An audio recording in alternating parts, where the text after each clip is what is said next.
Hello, my name's Chris.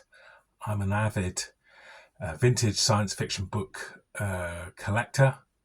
Nothing more I love doing than going out and hunting down those, bagging those science fiction bargains. So this is the second of my pickup videos, covering June and July, 2 months actually, as I'm trying to catch up.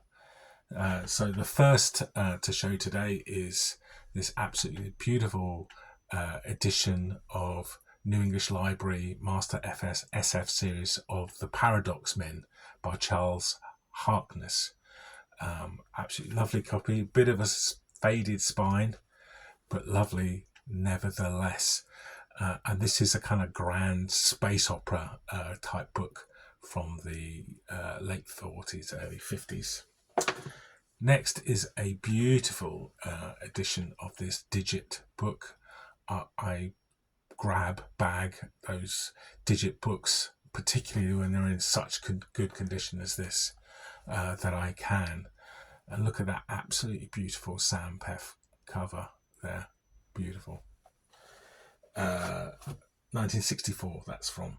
So completely different generation of books now. This is Non-Stop by Brian Aldiss in this absolutely lovely pan lozenge edition, as we're learning to call them.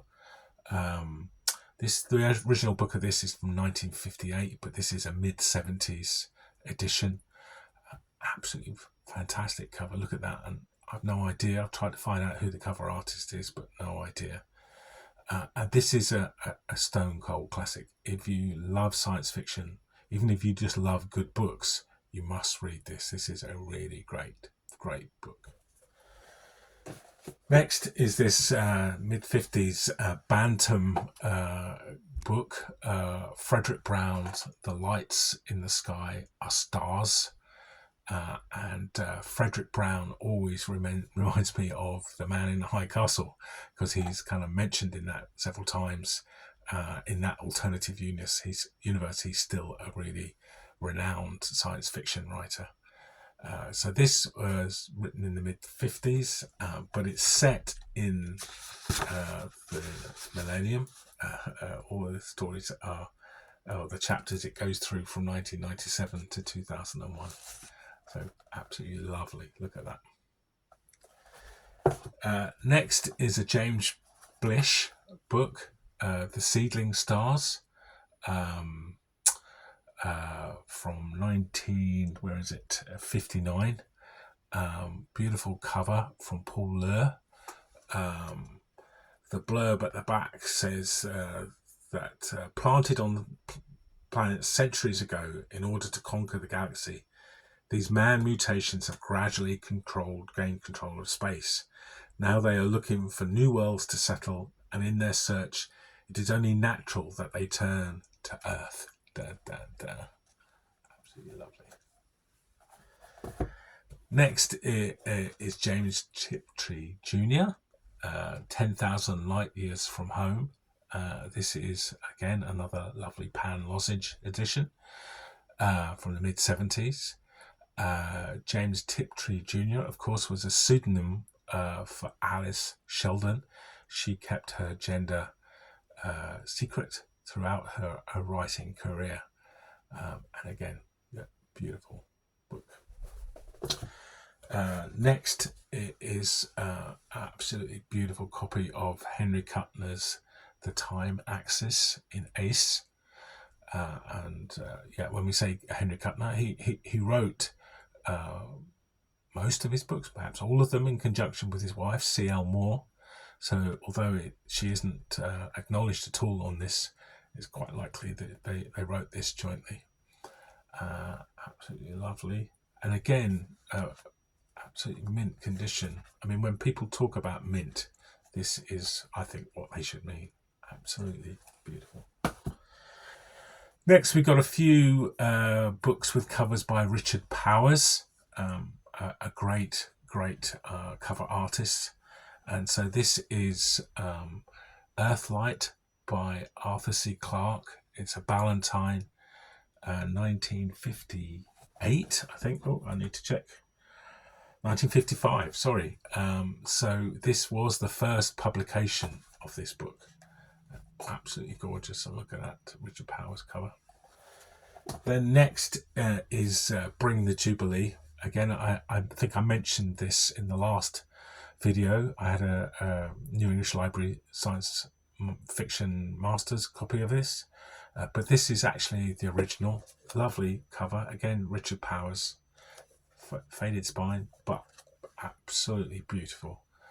Again, another alternative history classic that everyone who's a science fiction fan should read. And this and the last one, Earthlight, I got from Dorset Bob, a wonderful book dealer. I'm very lucky. I live sort of halfway between Dorset Bob and Zardos Books, Morris at Zardos Books. So I have a very fertile hunting ground for bagging my books. So this is another Richard Powers cover. Beautiful. The View from the Stars, Walter M. Miller Jr. Most famous, of course, for a canticle for Leibowitz, a classic, nuclear apocalypse, post-apocalypse book. But I also read recently his novella, Dark Benediction, which was really good. I was really knocked out by that and highly recommend that. So, really need to read some of his short stories as well. Another collection of short stories, this time from Frederick Pohl, The Case Against Tomorrow. Again, cover Richard Powers. Look at them. They're playing robots, playing baseball, I think. Lovely edition. And those two were from eBay. Next, we've got another great writer that I really love, John Christopher. And this is, again, a collection of his short stories, the 22nd century. John Christopher wrote lots of, again, post-apocalypse books. The Death of Grass, I think, being my favourite. Wrinkle in the Skin, another really great one. Empty World, actually. So, yeah, lots of post-apocalypse books. I've got an absolutely lovely edition of The Death of Grass in Penguin Science Fiction. So, again, beautiful Richard Powers cover. And the final Richard Powers cover is this, The Stars of Life, from Edmund Hamilton in Crest Books. And it's as it says on the cover, it's the strange and terrifying adventure of the first man in orbit around the moon. Gosh. So this was written in 1959, so 2 years before Yuri Gagarin actually went into space. I mean, so that's a really nice piece of history. Yeah. Next is a book that I've been searching for quite a while. I wanted to read more Michael Coney books, and this is Hello Summer, Goodbye. I've been recommended this, but found it very hard to find. So I paid a bit more for this from an online seller than I should have done, really, or that I normally do, shall I say that.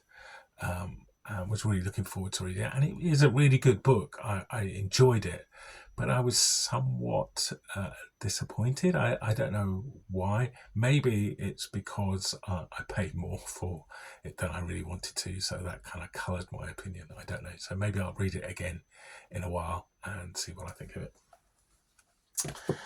Next is Philip K. Dick, The Divine Invasion.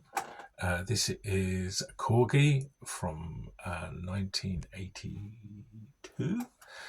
So yeah, the question is whether 1982 is vintage or not. I think it is. Most people, I think vintage has to be 50 years old or more. But I collect generally between 1935 and 1985. Those 50 years. This creeps into that. 40 odd years old. So beautiful. I don't know this story. I have a sort of ambivalent relationship with Philip K. Dick. Obviously, he's a renowned author. Some of his books are great. Some of them, I struggle with. But this was a beautiful cover. So next up is this book from 1961. It Can Happen Here, 1976, The Year of Terror. Absolutely fantastic cover there. No detail, I'm afraid, on who the cover's by. The blurb on the back says the year is 1976, the president has been assassinated, and the United States is under the reign of terror by the Libertarian Party and the secret police. Only the vice president can save the country, and he's been kidnapped. Dun, dun, dun. Things sound as bad in this as they are now in the US. A little bit of politics there.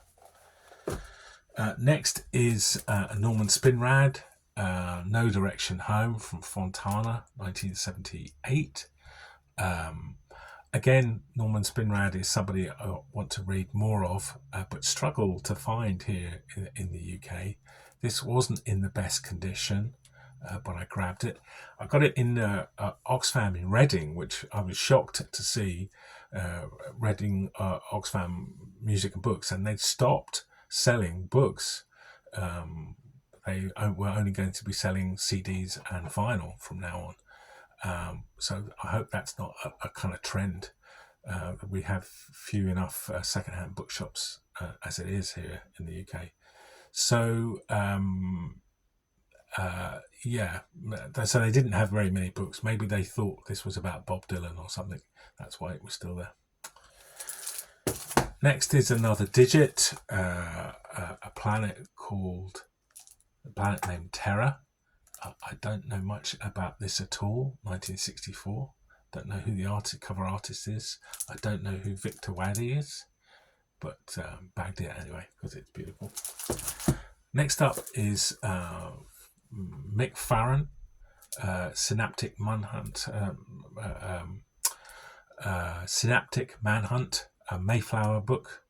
I don't know much about this book.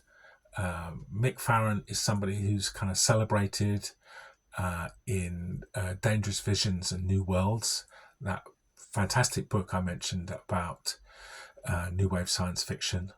I'd highly recommend reading that or grabbing that if you see a copy. Dangerous Visions and New Worlds by Ian McIntyre and Andrew Nette. So I do read quite a bit of Mick Farren when he was a journalist. He used to write for the New Musical Express, and when I was a kind of teenager, young adult, from the mid 70s to the mid 80s, I religiously read the New Musical Express, and I remember reading Mick Farren's journalism. But I haven't read any of his science fiction books, and I understand that he went back to playing music. He was first off, he was a musician with a kind of new wave band, rock band, and like many of us in our later years, he went back to doing that, and very sadly, or maybe from his perspective, very happily died on stage playing music at a gig a few years ago. Next up is a bunch of books from Monarch. Monarch Books is a publisher that I have a bit of a crush on, to be honest. They are beautiful pulp books from the mid 60s or early 60s. I've got a couple online. This is J. Hunter Holly, The Green Planet, and The Flying Eyes, again by J. Hunter Holly. They're very much prized by me for the covers rather than the content. Absolutely beautiful. So these covers were by Jack Schroner, again, who I don't know of, but respect. They're absolutely fantastic. And they also did Monarch Books quite a few kind of end of the world type books. So this is The Day the Earth Froze by Gerald Hatch. Again, lovely cover by Ralph Brilhart, actually. So yeah, maybe I should have recognised that. And then an absolutely brilliant cover by Jack Thurston, who I've never heard of, and I looked him up, and he hasn't done very many. So The Gods Hate Kansas. Look at that. That's absolutely classic of pulp science fiction that we think of that. Absolutely lovely. Two more now. Final two. Again, is a very different era. This goes to 1978 and is Kingsley Amos's The Alteration, which is really, again, another alternative history. I kind of seem to be mentioning alternative history books quite a lot in my science fiction pickups. Maybe that's a kind of particular sub-genre that I really like. So this, Kingsley Amos, obviously famously aficionado of science fiction, and wrote some, but edited and collected and wrote about science fiction hugely. And this is set in the mid-70s in an alternative history where the Reformation never happened and the Catholic Church is still very much in charge, very much a powerhouse in the world. Again, really recommend this book. And final book in this pickup video is from the godfather of science fiction, H.G. Wells. And this is a Corgi green spine, The First Man in the Moon. Again, the Corgi green spines, wherever I see them, as long as they're in reasonably good condition, quite a lot of them are completely battered, but I would always pick them up. These are lovely. I've got quite a few of these. Okay, so thanks very much. I hope you enjoyed that kind of selection of my vintage books that I bagged over the last couple of months. So thanks very much. See you again.